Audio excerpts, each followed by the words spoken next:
almost, like almost. I mean, he was right up there, and he's a little bit of a funny horse. And I don't normally do arena familiarization, but I thought big atmosphere, and You very much. I will for sure. And he got to the gate at the end of the walk in his first trot, and he's like, "We're out of here." And so that was a little, a bit of a bummer for a bit, but he came back and he kept going, and that hasn't always been the case. So yeah, he's a super talent. He's more of a pet to me, which is probably part of the problem. And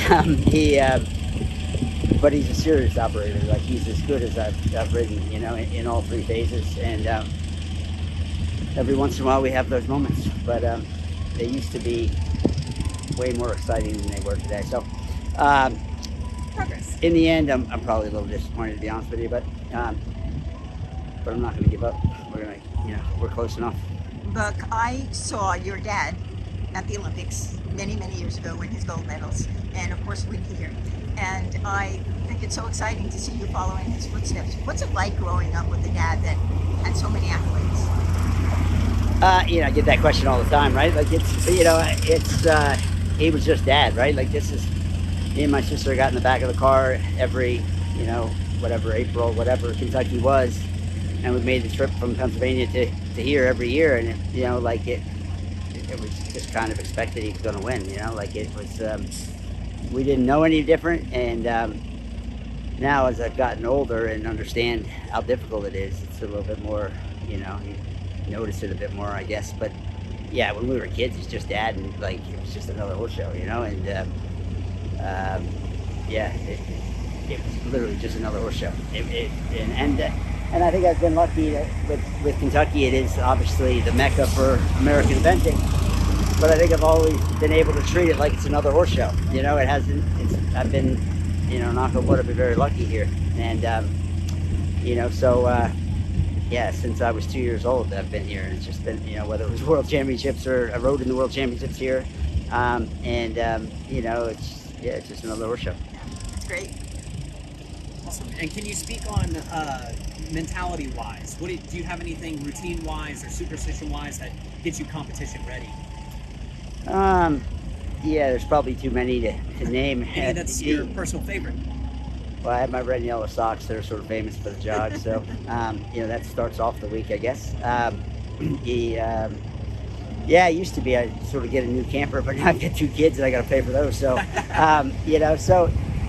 there's probably little things here and there, but it's just trying to, they say, you sort of practice like you play, so the game's like practice, right? And I think I'm lucky in that I'm able to do at the horse show what I do at home, and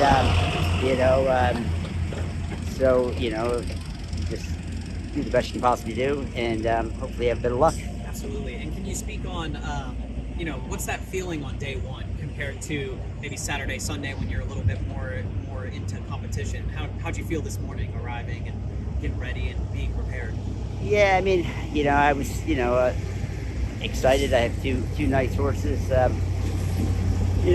Cooley Candyman, he's, he can be a little tricky, and so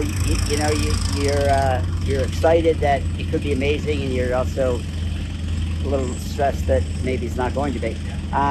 But there's nothing better than jumping clean round here on Sunday when it matters. The place literally shakes, and so that's amazing, right? And thankfully I've been fortunate to do that a few times, and that's cool. And obviously we're all here for the cross country, so go clear inside the time is a great thing. But then it's only short lived, because then you got to worry about the next day. So when you jump to clean round on Sunday, that's good. And then you can actually appreciate it. But up until then, like today, you're just obviously trying to do the best you can possibly do. You can't necessarily win it today, but you can lose it. And so you're trying to show off the best you can without, crossing over the line. Yeah. What are your thoughts about the cross country course? Yeah, it's good. I mean, it's tricky for sure. Derek always has the ropes a little bit, so you always feel like you're turning. You know, it's there's some very, very tricky things out there. I think it's maybe not as big as in years past. I mean, I can just remember going up to the second fence and thinking, oh my God. But it is for sure technical, and it's this bounce bank at the end is very difficult in 5-star. You know, and it keeps asking all the way around, but I think he's maybe giving people, you know, you used to have to be dead committed on something, and there are options at the end of the course that you can, you know, change your plan if things aren't going the way you want. But yeah, it's beautifully built, beautifully designed, and you know, in the 5-star I have, you know, I think I have one of the best cross country horses in the world, and I haven't actually walked a 4-star yet. Schoolie Candyman is a very, very good cross country horse, but he could do in the cross country what he did in the dressage. He could go, you know, spin around halfway around the course and then hop over the jump. So he wouldn't be the most focused horse I've ever ridden, but he's the most talented. And finally, do your two horses have any favorite treats? Rolo, Schoolie Candyman, anything. I mean, you give him food and he is happy. Like, he doesn't care.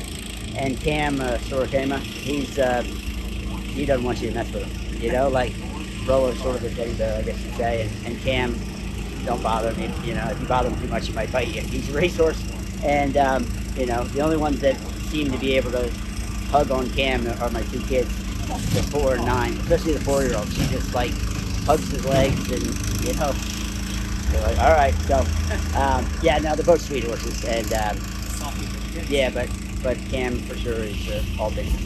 All right. All right, guys, thank you.